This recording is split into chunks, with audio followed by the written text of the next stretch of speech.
menggambar gitu. Top. Itu sesungguhnya bagian dari seni rupa, menggambar, seni lukis. Di seni rupa itu masuk ke dalamnya desain, arsitektur. Desain juga udah bercabang-cabang lagi, ada desain tekstil, desain produk, desain otomotif. Nah, itu cakupan itu seluruhnya ada di dalam seni rupa. Terus kita akan bicara dasar-dasarnya.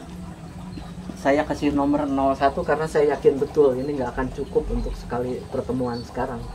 Hemat saya nanti kita kalau masih mungkin mesti dilanjut dengan pertemuan-pertemuan berikut. Nah, sementara ini tutup dulu. Saya akan bicara itu dasar seni rupa. Apa dasar seni rupa itu? Nanti kita akan nyambung lagi ke sini dan sekaligus apa fungsi kita di dalam itu semua. Ya. Kita bikin kotak dulu.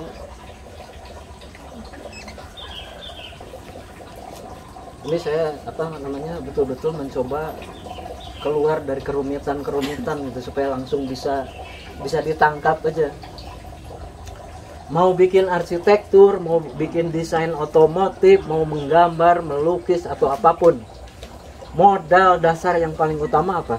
Ide. Yang hubungannya dengan seni rupa tuh modal paling awal itu garis ya. Ini saya bikin gambar garis tapi dipertebal. Ini urusan kita sebetulnya. Nanti dengan anak-anak juga main-main tuh ini nanti. Kemudian garis itu diam-diam dia punya sifat kayak manusia. Ini kan garis lurus. Nah, secara umum atau dalam jumlah keseluruhan di semesta alam ini garis itu sebetulnya hanya dua. Ini garis horizontal. Lurus. Supaya tahu aja dulu ya. Nanti akan kemana-mana kita. Satu lagi apa? Lawannya. Sesungguhnya garis itu hanya terdiri dari ini. Kalaupun nanti ada di antara itu ada istilahnya diagonal. Ini. Nah, dari mana lahirnya sifat garis ini? Dari kehidupan. Jadi orang melihat orang berdiri horizontal, pohon berdiri horizontal. Vertikal. Bumi horizontal. Kalau kita sedang di pantai melihat cakrawala horizontal. Dari situ awal mula seni rupa itu lahir. Kalau ada yang mengatakan bahwa belajar seni rupa itu mimesis terhadap alam karena penglihatan pertama itu tidak lain kepada alam. Lihat orang berdiri, benda berdiri, orang mati. Sampai sekarang, dari zaman purba sampai sekarang, konon sekarang itu zaman super modern, kontemporer, ini selalu diterjemahkan lebih dekat dengan tidur, kematian, dan seterusnya. Ini dengan kehidupan, dan seterusnya, dan seterusnya. Sampai sekarang berlaku. Tidak berganti. Oke, itu dasarnya. Ini kan garis normal biasa. Sekarang garis itu punya watak. Nih, kalau dari garis lurus ini ada yang begini. Ini juga garis. Ini juga garis. Ini bisa begini. Masih tetap garis gitu. Dan banyak lagi yang disebut watak garis. Nah, sekarang kita kembali ke anak-anak. Saya bikin kotak lagi. Kita sekarang ke anak-anak yang setiap saat kita temui. Yang kalian ajar yang paling bawah usia berapa atau kelas berapa? Preschool ya, prasekolah. Terus yang paling atas SMP. Oke, SMP kelas 1. Jadi SMP masih masuk ke baru lulus SD. Oke. Ini hampir semua kebetulan. Dari prasekolah sampai ke SMP kelas 1, kelas 2 udah mulai berubah. kebetulan kelas 1 SMP, sifat dasar anak yang paling inti apa sesungguhnya? Paling inti apa? Bebas. Bebas, oke, agak dekat. Ini penting, ini penting. Bebas dan bebas. Jangan takut, cok, omongin aja. Salah juga nggak akan disalahin. Apa coba yang paling inti pada anak-anak? Rasa ingin tahu. Rasa ingin tahu, oke. Meskipun itu lanjutan ya. Bebas, rasa ingin tahu. Tapi ada yang inti gitu. Yang sebetulnya di tingkat pendidikan apapun ini nggak boleh diganggu. Itu khas milik anak-anak.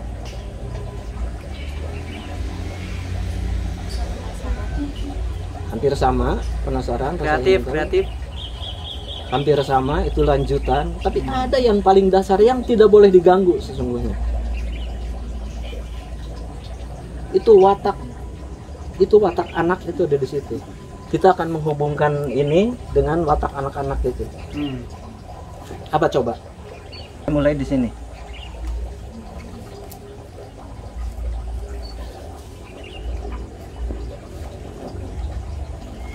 Ini sebetulnya inti anak-anak. Itu belajar apapun itu selalu dibawa ke dasarnya ini. Dia mau belajar matematik apa, itu dasarnya ini. Kalau ini hilang, pelajaran itu jadi beban, jadi siksaan bagi anak. Jadi sifat kegembiraan dan main-main ini, pelajaran apapun hendaknya menjadi dasar. Bukan dakwaan, bukan diktum, sama-sama bergembira. Nah, seni rupa sesungguhnya adalah cikal bakal dari ini semua, yang paling sangat mendasar gitu. Yang dia pemicu, ya, dari seni rupa ini dia lingkari ini. Dalam hubungannya dengan ini, dia tuh punya sifat pemicu kegirangan ya. Dia memicu kegirangan anak-anak. Terus berikutnya tak dasar. Letak dasar untuk apa? Untuk ini rasa main-main seni rupa itu. Jadi kalau ada pelajaran seni rupa atau seni gambar atau apapun namanya, kalau yang membuat anak itu terpaksa, membuat anak itu takut, membuat anak itu tidak gembira, saya berani mengatakan itu salah. Itu salah jalan, bukan itu tempatnya untuk anak-anak. Jadi pusatnya adalah bagaimana kegembiraan. Saya balik lagi, ini tutup dulu anak-anak ini. Saya akan bicara dulu apa itu dasar itu. Apa dasar itu? Saya balik lagi ke sini, ya. Oke, sebelum gitu, kita bayangkan juga anak-anak itu nanti belajar seni rupa ini, belum tentu dia jadi pelukis, belum tentu dia jadi seniman, kan ya. Besoknya bisa jadi ekonom, bisa apapun, bisa jadi dokter, ahli agama, jadi ustadz atau apapun, bisa apapun. Tapi dasar-dasarnya semua dari sini. Dan ini harus menjadi basis dasar seni rupa ini apa untuk anak ini, untuk dasar itu semua. Anak nanti jadi apapun. Nanti pelan-pelan kita masuk. Apa ya maksudnya? Apa iya bisa? Iya bisa. Bisa. Seni rupa itu harus jadi dasar segala-galanya. Bukan karena saya seniman. Memang kenyataannya sejarah peradaban manusia begitu. Semua bermula dari gambar. Sebelum ada kata-kata, orang punya bahasa, punya kata. Orang purba dulu berkomunikasi pakai apa? Pakai gambar. Maka salah satu induk dari sistem aksara itu piktogram. Sampai sekarang masih digunakan di Cina. Sebetulnya aksara Arab itu punya kaitan gabungan antara piktogram dengan hieroglif, aksara paku gitu. Jadi sebelum apa-apa kebudayaan ini dimulai, semua bermula dari gambar. Maka ayo kita tumbuhkan main-main ini. Sekaligus saya ingin mengingatkan pelajaran-pelajaran hubungannya dengan gambar yang menjebak anak menjadi terperangkap, takut salah. Salah satu contohnya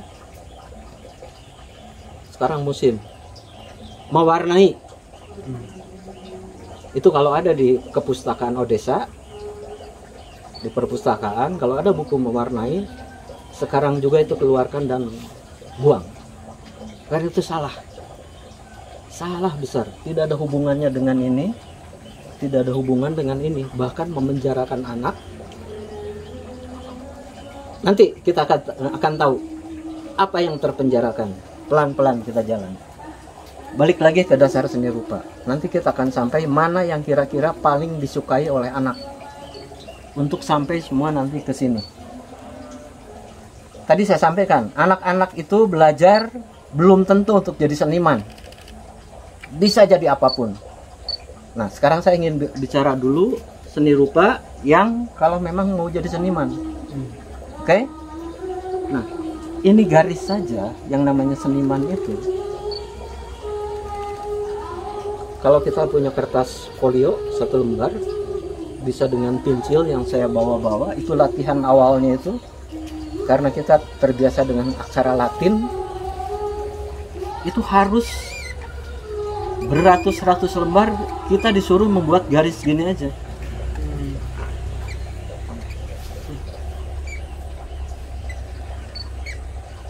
Harus dilatih. Dari kebiasaan aksara Latin dulu. Oke, dari aksara Arab yang terbalik, tarik lagi ke sini. Ini bisa sampai ratus-ratus lembar, percaya nggak? Entah zaman sekarang. Apakah ini masih dipraktekkan atau tidak? Jadi dimulai dengan, sekali lagi, ini anak ditutup dulu ya. Anak ditutup dulu. Ini belajar begini. Apa ini gunanya? Kelak, kalau kita sampai kepada keinginan, misalkan di antara kita ada yang mau ke arsitektur, ya, ini lagi-lagi ketemu ini, bagaimana dia fasih dengan tangannya itu, meskipun saya tahu sekarang ada komputer.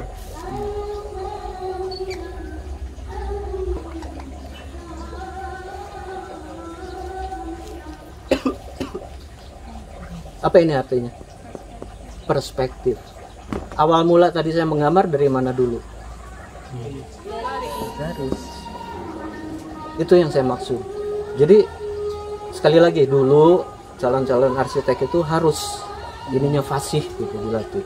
Sekali lagi, jangan lupa ini ditutup dulu ya anak ini. Saya ingin ngomong apa itu garis.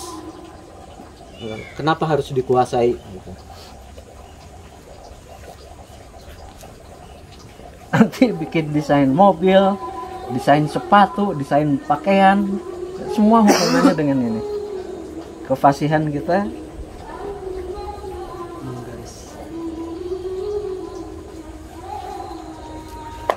Nah, setelah ini, sekali lagi, saya dalam rangka membicarakan ini dengan melupakan dulu anak-anak ini. Bagaimana orang seni rupa itu belajar. Ini kan alat yang saya pakai apa? Spidol. Ini bisa digonta-ganti. Bisa pensil, bisa dengan tinta Cina pakai koas, tapi tetap gitu aja terus. Terus aja garis, bolak-balik, bikin diagonal gitu. Nggak akan saya bahas apa itu gunanya. Tapi kira-kira semua dilatih atau harus belajar. Watak pensil itu seperti apa, watak charcoal itu seperti apa, dan seterusnya. Cat air, tinta Cina, dan segala macam. Baru dipindah ke sini. Ini juga sama.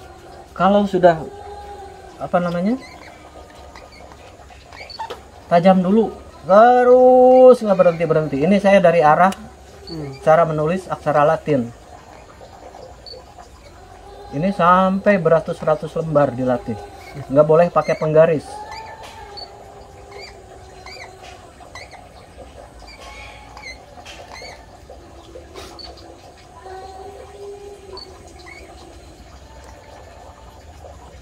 Dan seterusnya dan seterusnya. Ini juga. Dan lagi-lagi alatnya digonta-ganti. Pensil, ganti tinta Cina dan seterusnya dan seterusnya. Oke? Lagi-lagi saya ingatkan ini masih tertutup. Satu lagi. Ini boleh dengan apapun.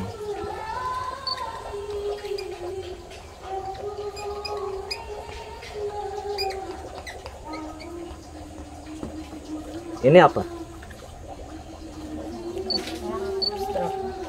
Coret-coret. Curah-coret. Coret-coret. Seperti biasanya kita coret-coret. Nah, sekarang pertanyaannya untuk anak-anak. Mana di antara ini semua yang paling tidak membebani anak dan diperkirakan anak itu suka dan senang main-main? Coret-coret kan? Oke, sekarang ini saya buka lagi. Yang untuk anak-anak. Artinya tahap pertama dengan anak-anak itu ini yang paling kena.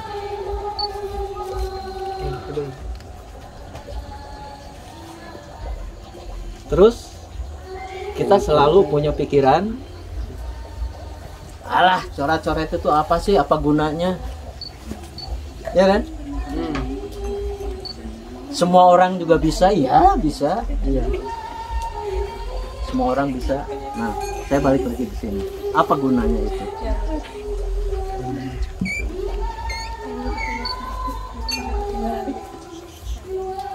Satu, anak tidak dimulai dengan ketakutan.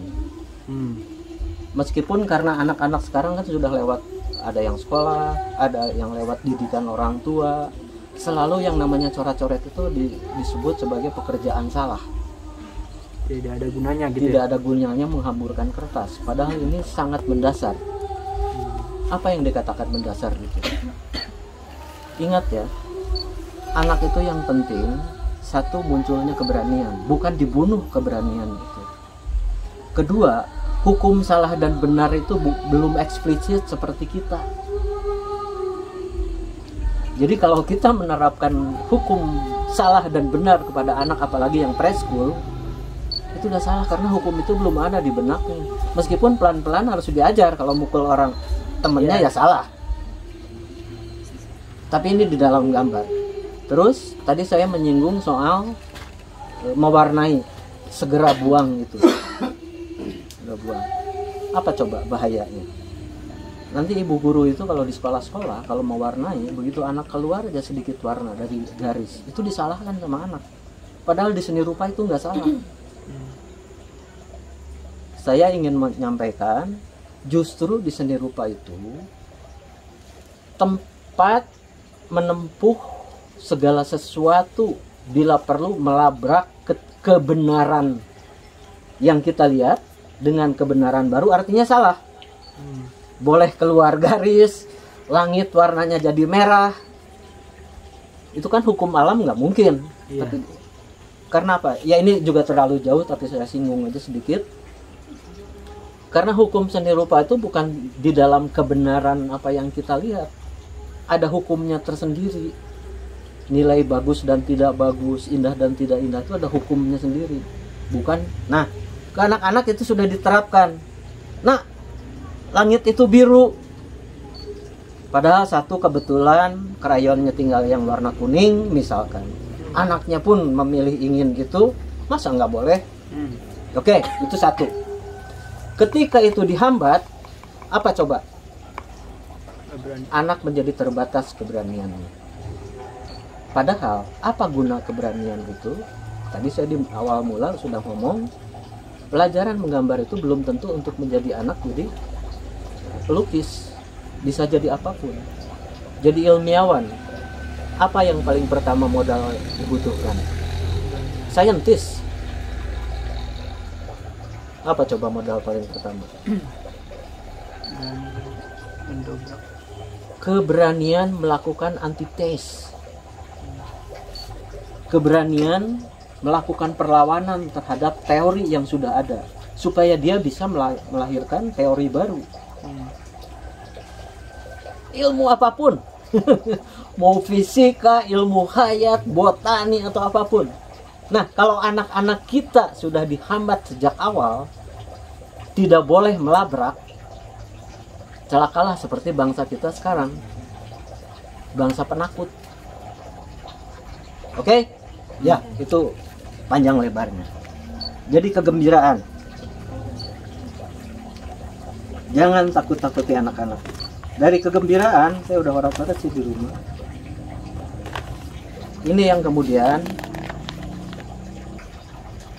kita main-main, ajak anak-anak tuh main dengan ini. Apa itu main rupa? Lagi-lagi, apalagi kalau sudah preschool anak, tapi kalau anaknya suka nggak apa-apa. Belajar dituntut atau bahkan membuat rumah, membuat orang. Apa yang kemudian lupa si anak itu? Anak udah nggak ada kesempatan lagi mengamati ini. Ini rupa loh ini. Ini apa? Kekayaan tekstur, warna dan segala macam. Jadi main-main dengan ini. Jadi anak itu dibawa kepada kesadaran bahwa rupa itu ada di semesta kita dan luar biasa kayanya. Dan itu dengan metode, nanti saya sampaikan metodenya. Dengan metode main-main rupa yang hubungannya itu dengan coret-coret itu tadi.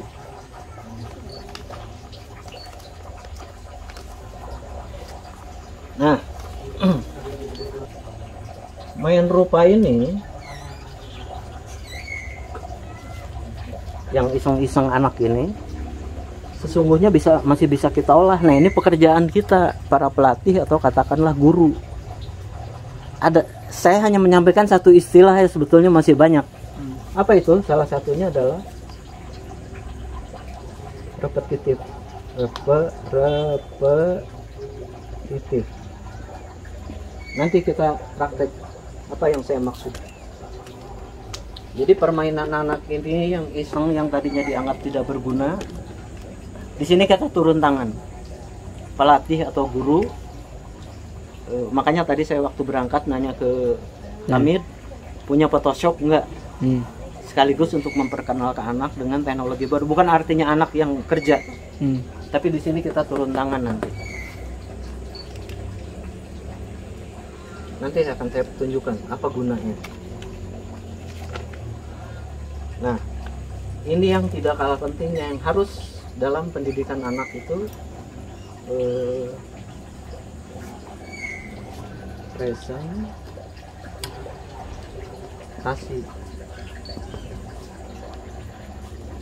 Umumnya bahkan di sekolah-sekolah, ayo nak menggambar, setelah menggambar kumpulkan, ya sudah kumpulkan, ditumpuk di laci. Nggak ada, tidak mengalami presentasi ini.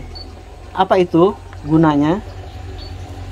Guna presentasi ini itu menimbulkan ini titik tuju kita dengan anak-anak ini.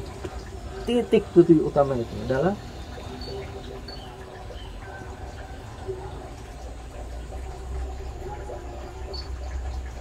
kebanggaan atau percaya diri.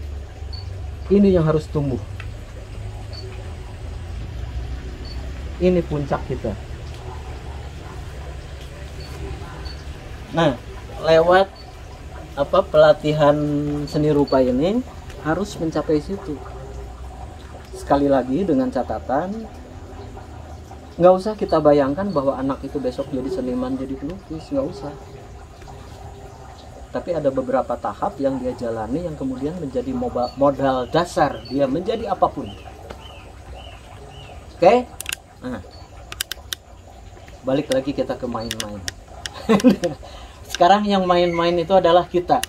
Ini pelajaran nomor 1 ini. Kita sejumlah ini main-mainnya dengan ini coret-coret. Oke. Nah, sekarang baru saya butuh kertas. Kertas, masing-masing pegang kertas satu aja, satu lembar. Oh, satu lagi, sok sambil cari kertas. Ini juga penting. Apakah pelajaran seperti ini yang saya sampaikan itu harus seniman, harus orang yang seni rupa atau guru gambar? Harus nggak? Itu yang saya maksud. Itu yang saya berikan kali ini. Ini bisa oleh siapapun, setiap orang yang punya kesukaan main dengan anak-anak, ngasuh anak-anak, bisa. Jadi tidak usah, saya nggak punya latar belakang seni rupa dan sebagainya. Enggak. Yang penting happy. Nah, oke. Kertas bergaris, kalau salah. Polos ada nggak? Polosan. Kalau polos nggak ada. Ah, di kantor nggak punya kertas, gawat. Apa sih? Saya nggak minta karena saya pikir pasti ada di rumah soalnya. Oh, mau diambil di atas dulu, Pak. Bentar. Oh, itu ada. Tidak. Makanya jangan suka berasumsi. Bentar.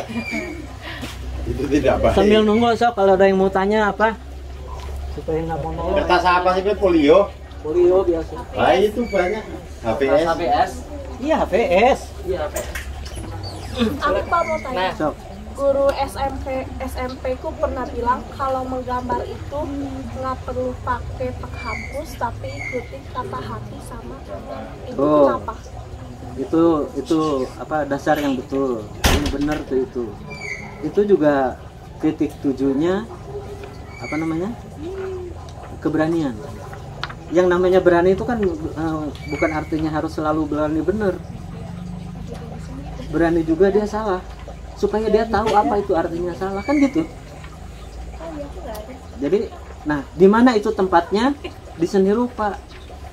Karena salah di dalam seni rupa itu adalah salah, makanya seni rupa itu masuk ke wilayah kebudayaan.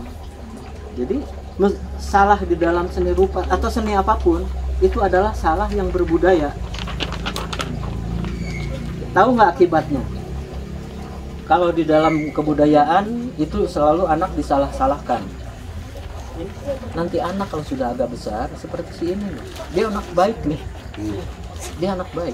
Ini jadi guru ya? Tapi kalau dulu dia ditindas oleh gurunya atau oleh orang tuanya, salah lo itu, nggak benar menggambar begitu. Istilah psikologisnya itu ada neurosis, neurotik. Ada keinginan memberontak yang dipendam. Oke? Yang sesungguhnya tempatnya itu di seni.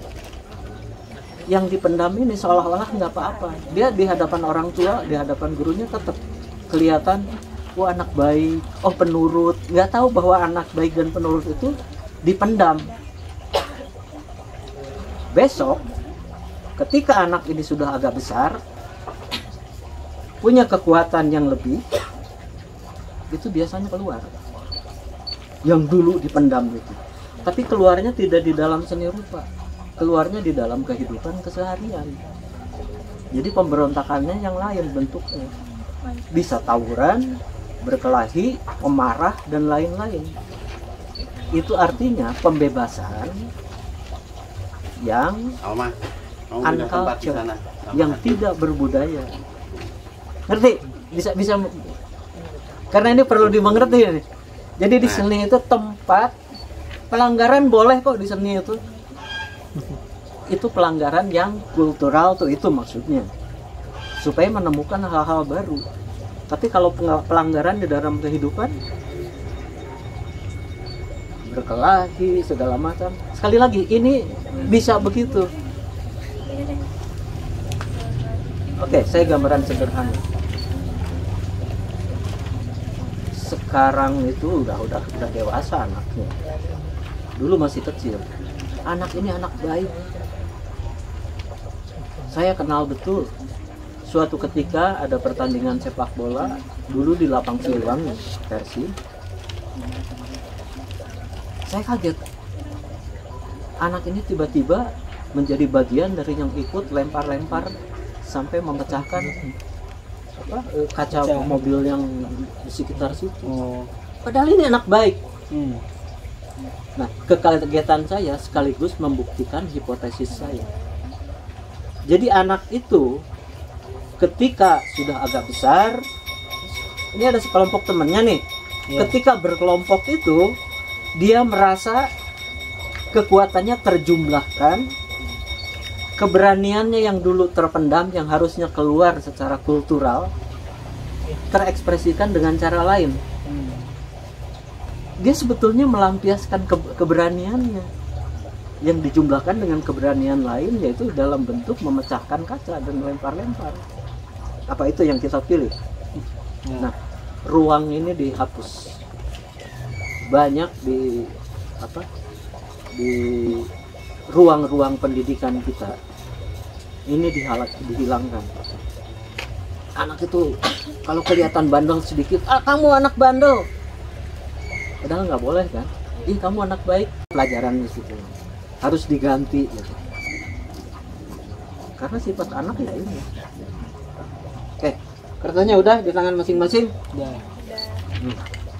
Kita mau main. Saya minta satu.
Karena yang ingin kita bangkitkan itu main-main itu tadi dan keberanian itu tadi.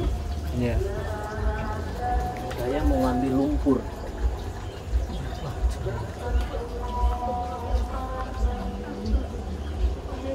Jadi nanti ke anak jangan ragu-ragu. 12. Masih salah. Di sini ada sumber, ada lumpur. Saya yang sebut daun juga belum tahu efeknya. Apakah akan menghasilkan warnanya apa? Juga belum tahu saya. Boleh ada yang pilih daun atau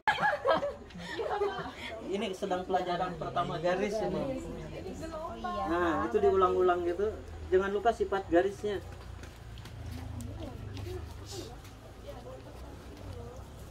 Nah, itu cari. Nanti hasilnya apa namanya? Kalau susah ketemu saya kan bisa kirim lewat email, lewat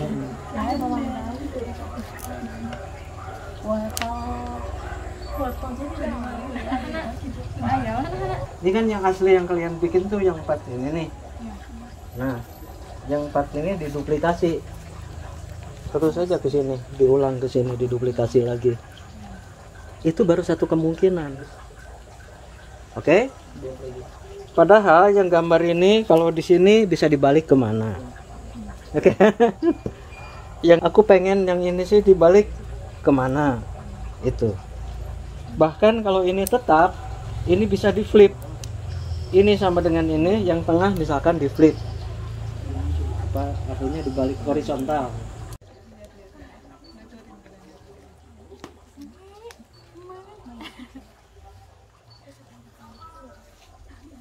Saya kalau di mata saya ini ya, kalau di mata saya bahkan ini saja kalau diambil satu nih, lagi-lagi yang sembarang ini, yang ini nih, udah ambil satu aja, yang tiga buang gitu. Kalau nggak percaya lagi-lagi coba di rumah. Nah yang satu ini disusun seperti ini, nanti jawab sendiri di rumah, oh iya jadi gini. Nah sambil latih imajinasi kalian ya, sambil bayangkan ini dicetak, apakah di kaos atau apa. Sekali lagi saya nggak jawab sekarang. Nama Rizky Firdaus, jurusan Ilmu Kelautan Privat. Nama Fadil Azan Ismail, kuliah di UPI jurusan Pendidikan Ilmu Komputer. Hakim, jurusan Pendidikan Agama Islam di UIN. Nama Firza Azrul Widyatama, jurusan Ekonomi. Wahria dari Universitas Islam Nusantara, jurusan Ilmu Komputer. Nama Boy dari Halim Sanusi, PGSD. Hana, jurusan PAI UIN.